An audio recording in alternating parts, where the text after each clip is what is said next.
8'de Sağlık'ta şimdiki konuğumuz psikolog Gülben Güler. Gülben Hanım hoş geldiniz. Hoş buldum. Nasılsınız? İyiyim. Sizler nasılsınız?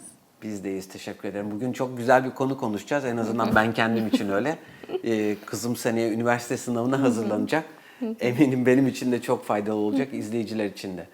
Şimdi üniversite sınavına hazırlanan çocukların ruh halinden biraz bahsedelim istiyorum isterseniz. Ondan sonra devam edelim. Yani bu çocukların ruh halini nasıl açıklayabiliriz? Tamam. Öncelikle şöyle bahsetmek gerekiyor. Kızınız için de şimdiden kolaylıklar diliyorum. Hem size hem kendisine. Çünkü aileler için de bir yandan yorucu, zor bir süreç olduğunu biliyorum. Öncelikle şöyle, özellikle bu dönem aslında gençler diye bahsedeceğim, yer yer çocuklar da diyebilirim, o tamamen sosyal rolleriyle ilişkili. Gençlerin özellikle bireyselleşme döneminde olduğu bir dönemden bahsediyoruz. Yani şöyle hayal etmenizi istiyorum. Tamamen kendinizi keşfettiğiniz, kendinize ait bir kimlik oluşturduğunuz, kim olduğunuzu, nelerden hoşlandığınızı, nerelerde ailenizden ayrıştığınızı, nerelerde toplumla birlik olduğunuzu hissettiğinizi keşfettiğiniz inanılmaz bir dönem. Ve bu dönemin getirdiği çok yoğun bir enerji. Bir yandan da geleceklerini belirlerken önemli bir araç olarak üniversite sınavı önlerinde bu çocukların ve aslında enerji bu kadar yoğunken bir o kadar da bu enerjiyi aslında tek bir alana yönlendirmeleri gerekiyor. O da ders çalışmak, sınavlara hazırlanmak, okul, dershane gibi yerlerde aslında daha çok vakitlerini geçirmek.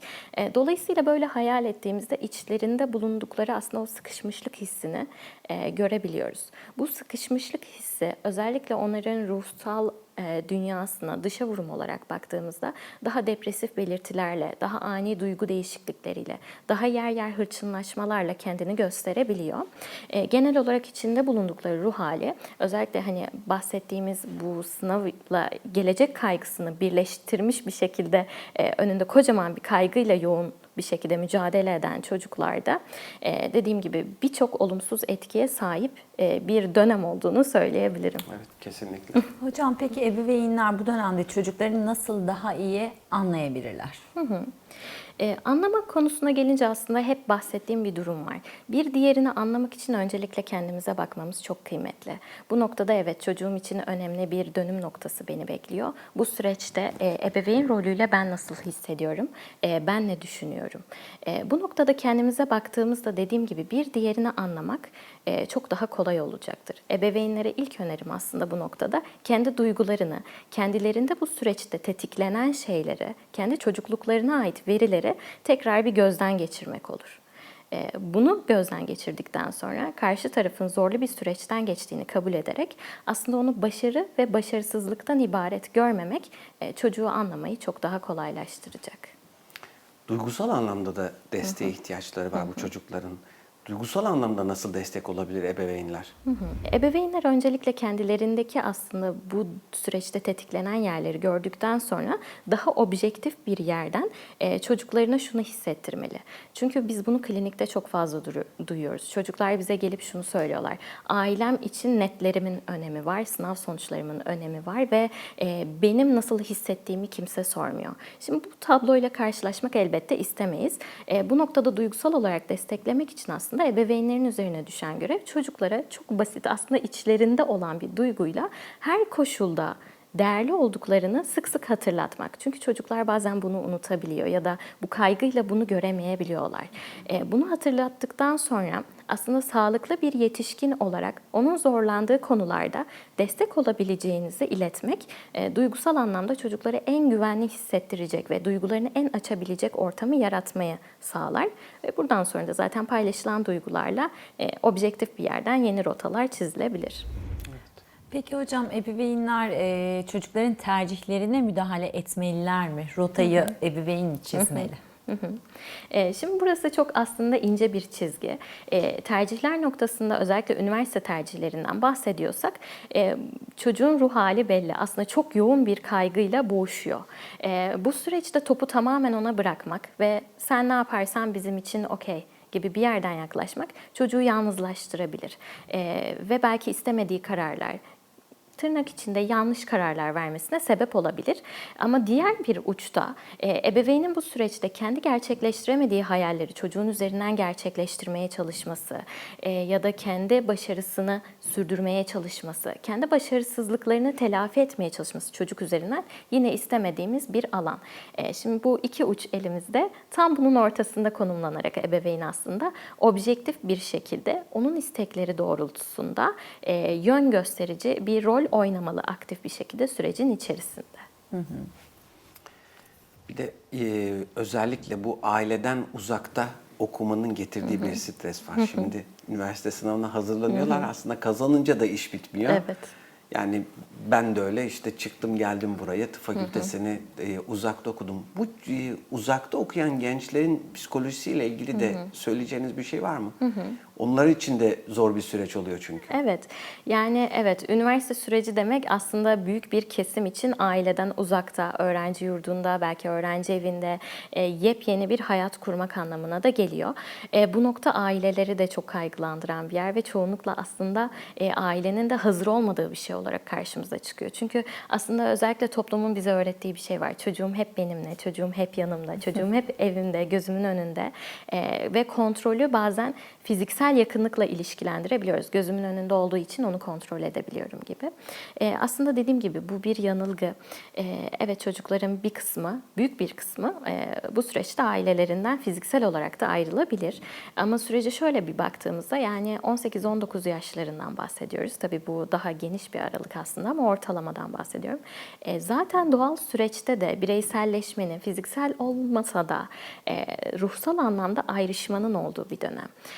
Dolayısıyla her iki tarafında hem ebeveyn tarafının hem çocuktan taraf ayrışmakla ilgili bu konuyu çalışmış olmaları gerekiyor. Ayrışmak onda ne demek? Nereye denk geliyor? Hem anne baba için hem çocuk için. Bu süreç nasıl daha kolay atlatılabilir? Bu süreç beraberinde hangi zorlukları getiriyor? Aslında böyle bir aile masasında bunları konuşarak birlikte çözüm üretmek çok kıymetli.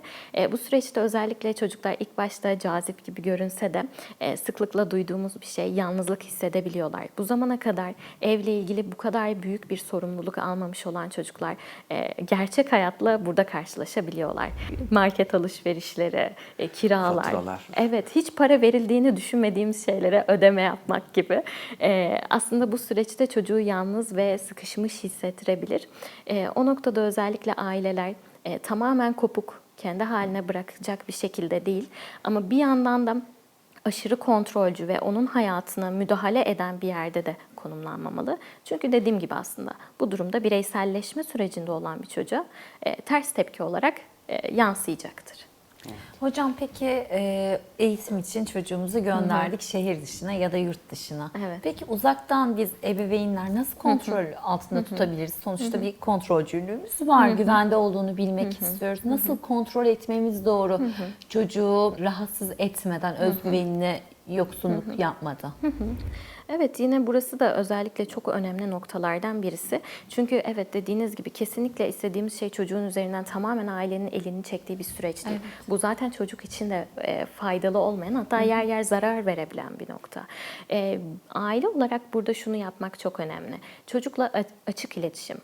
Onun bir birey olduğunu kabul ederek, kendi yaşam düzenini oluşturduğunu kabul ederek bir yandan onunla açık iletişim halinde olmak. Ve böylece ikinci adımda aslında çocuğun maddi ve manevi ihtiyaçlarının anne baba olarak farkında olmak. Çünkü bu süreçte korktuğumuz birçok şey, aileden uzakta olmasının getirdiği belki o kontrol edilemezlik durumu birçok manevi ihtiyaçtan ve savrulmuşluktan dolayı ortaya çıkabiliyor. Ama aile buradaki manevi ihtiyaçları görmezden gelmezse, çocuğun maddi ve manevi ihtiyaçlarında onun yanında olabileceğini hissettirirse eğer çocuk ailesine karşı zaten çok daha açık olabilir. Ve bu noktada belki daha akılcı, sağlıklı çözümler üretilebilir bu boşluğa. Onun dışında da çocuğun tabii ki de kendi yaşam düzeni olduğu için artık bir adım geride durarak onun müsaitlik durumuna göre yer yer ziyaret etmek, yine onun yaşam alanına karışmadan nasıl bir dünya içerisinde yaşamını sürdürdüğünü ve orada yetişkin penceresinden baktığımızda olası bir tehlike varsa eğer bunları tespit ederek aslında açık iletişim halinde yine bu kaygıları paylaşmak hem ebeveynleri hem gençleri rahatlatacaktır. Dolayısıyla bu adımları izlediğimiz sürece aslında ayrışma doğal sürecinde daha sağlıklı bir şekilde ilerler. Şimdi Gülben Hanım bir sürü şeyden bahsettik. Üniversiteye hem hazırlık aşamasından hem işte çocuklar gidip yalnız kaldıktan sonraki süreçten. Bu aşamalarda kimlerden nasıl destek alabiliriz? Yani isterseniz izleyiciler için hem çocukların desteği açısından hem ebeveynlerin desteği açısından nasıl bir Evet. öneriniz olur? Bu süreç özellikle zorlayıcı bir süreç. Bunun artık herhalde farkındayız. Hem ebeveyn tarafından hem genç tarafından zorlu bir süreç. Dolayısıyla bu noktada özellikle tercihler, ders çalışma, sınav yönetimi gibi konularda daha eğitmenlerden, rehber öğretmenlerden destek alınarak ilerlenmesi önemli. Çünkü çocuklar bu süreçte birçok şey deneyecek, kendi çalışma tarzını bulmak için belki çok fazla vakit harcamak durumunda kalacaklar, zamanlarını verimsiz kullanacaklar. Bu noktada rehber öğretmenler çok iyi eşlik edebilirler ya da eğitmenler, eğitim koçları yine bu noktada destek olabilir.